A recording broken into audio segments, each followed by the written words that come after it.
Good morning. আপনারা নিশ্চয়ই সবাই খুব ভালো আছেন, আমিও খুব ভালো আছি।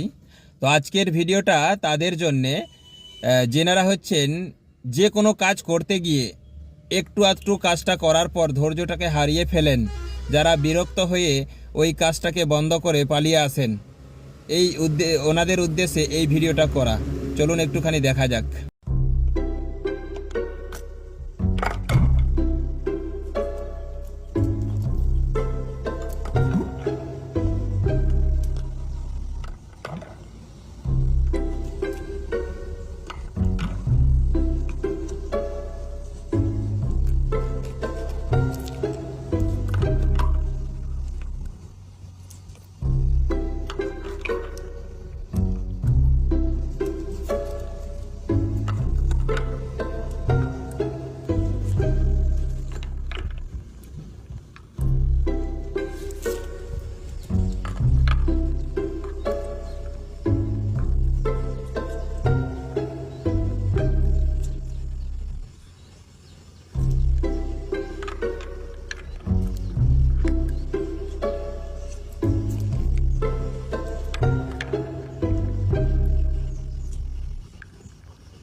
আজকে এই যে কাকটাকে দেখুন, একজন কাক, সেই কাক এতটাই তার জল তেষ্টা পেয়েছিল, সেখান থেকে উনি দেখলো আমি যদি কোনো বাইরে কোথাও চলে যাই হয়তো জলটা পাবো কি পাবো না, কিন্তু এখান থেকেই আমাকে বুদ্ধি খাটিয়ে জলটাকে উপরের দিকে তুলতে হবে। তাই একটার পর একটা পাথর নিয়ে এসে সেই বোতলের মধ্যে ফেলছে, আর তলার জলটা উপরের দিকে আসছে।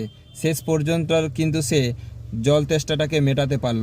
ঠিক এই রকমই আপনাকে আমি এটাই বলতে চাই, যতক্ষণ না আপনি আপনার লক্ষ্যে পৌঁছাচ্ছেন বা আপনি যতক্ষণ না সফলতার জায়গায় আপনি পৌঁছাচ্ছেন, ততক্ষণ পর্যন্ত আপনি ট্রাই করে যান, পরিশ্রম করে যান।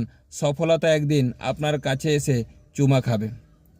যদি আমার ভিডিওটা ভালো লাগে অবশ্যই আপনি লাইক দেবেন, আর অবশ্যই শেয়ার করে পাশে থাকবেন। ওকে, বাই।